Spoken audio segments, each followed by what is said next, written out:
InsideThunder.com.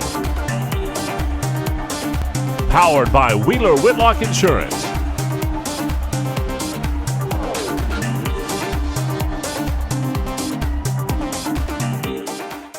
Kobe, basically, one game left. Just what's on your mind right now?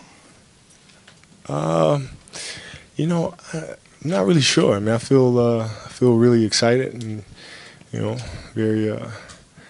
very happy, and looking forward to lacing them up one more time. Kobe, I know you've seen a lot of things in your career, but have you seen a guy get a triple-double in the first half? Yeah, I've never seen a guy get a triple-double as many times as he has in a season. Yeah, it's pretty outrageous, what he's been able to do all year long. And it seems to fly underneath the radar because of what Steph's doing up there in Golden State and what they're doing as a team, but I mean, he's having a historical season himself, and he's probably the most athletic player I've ever played against. Playing against Kevin and Russell last time, you feel like you're leaving the league in good hands now with these two? No question about it. I think the league is filled with young, talented players, competitive players that really love the game, care about the game, and no doubt about it. How many similarities do you see between you and Russell Westbrook? A ton. I mean, I didn't smile much on the court either when so he's but he plays the game with such an energy and such an aggressiveness, it's I think that needs to be appreciated. I mean, he's not out there trying to be cute with the basketball. He's not out there trying to make friends. I mean, this guy's playing hard every time down, and it takes a lot of energy to be able to do that, and he just never seems to run out of it. How did it feel to get the loudest ovation cheer of the night, a visitor, if you will, and then were you tempted to come back in with the crowd chanting? I was, but I can't. I couldn't move, man. I played the first quarter and I tried to give it all I had, and then, sitting down the second quarter, and I tried to loosen up in the locker room coming out, for the second half. I couldn't move well at all, and so, that and the fact that we were losing by 40, I would have loved to play against KD and chase Russell around a little bit more, but still appreciative of the fans' reaction. You knew this season was going to be an emotional one, but now coming to the end of the farewell tour, were there any unexpected emotions along the way? Tough to say. I mean, we'll see Wednesday. So far, I mean, I've been pretty cool about everything. Been very thankful about everything. Been very happy about everything. It hasn't really hit me yet. And so, we'll see. We'll see if it does. In a 20-year career, what would you say is your greatest accomplishment?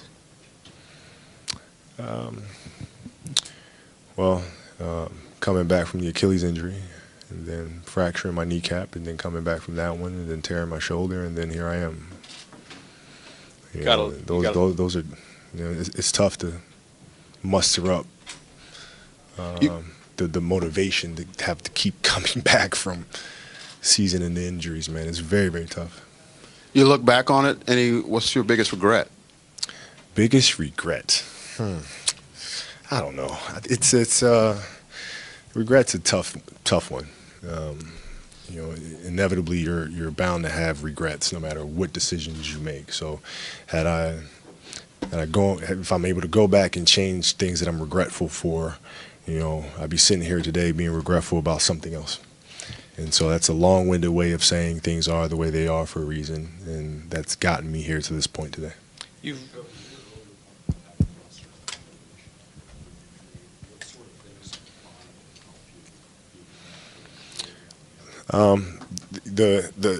What I did was ask myself, do I want to come back from this? And if the answer is yes, then I focus on that being the end goal, and then I focus on the day-to-day activities. And that's a very hard thing to do because it's easy to look, at the process, the length that it takes to recover, and you get very discouraged from that. The hard part is concentrating on what you're doing in that moment And it takes a lot of concentration to be able to do that step by step. That's the key. Kobe, you've got a ton of gifts from almost every stop this season. I think they gave you one today with a book with handwritten notes. Yeah. Have you able to read that, any of the notes yet? No, I haven't had a chance to yet, but I'm looking forward to reading them, yeah. What did you just kind of think of that gift? I think it was extremely thoughtful. I mean, it takes time for players to be able to sit down and be able to do that. And I think the biggest thing is to have memories. You know, that's especially very personal things, like stories that, you know, I might have forgotten, you know, from a particular matchup that they remember, and then they write it, and, you know, it's something that you can kind of go back to and remember those times on a very personal level. And it's a cool gift, man. Kobe, you've been talking about how you've always been into meditation and something that you do very regularly. These days, when you meditate, where does your mind drift, and what has been on your mind recently as you approach this final game? Oh, the same thing, storytelling, always. Structure, writing, organizing, things of that sort.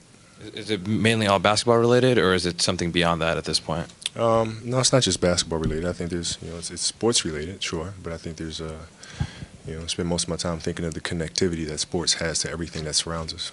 So I think sports has a very deeper connection to human nature, and it's looking for those common denominators and those similarities, and then how to communicate those in a very clear way, so that kids and the public are inspired by it at large.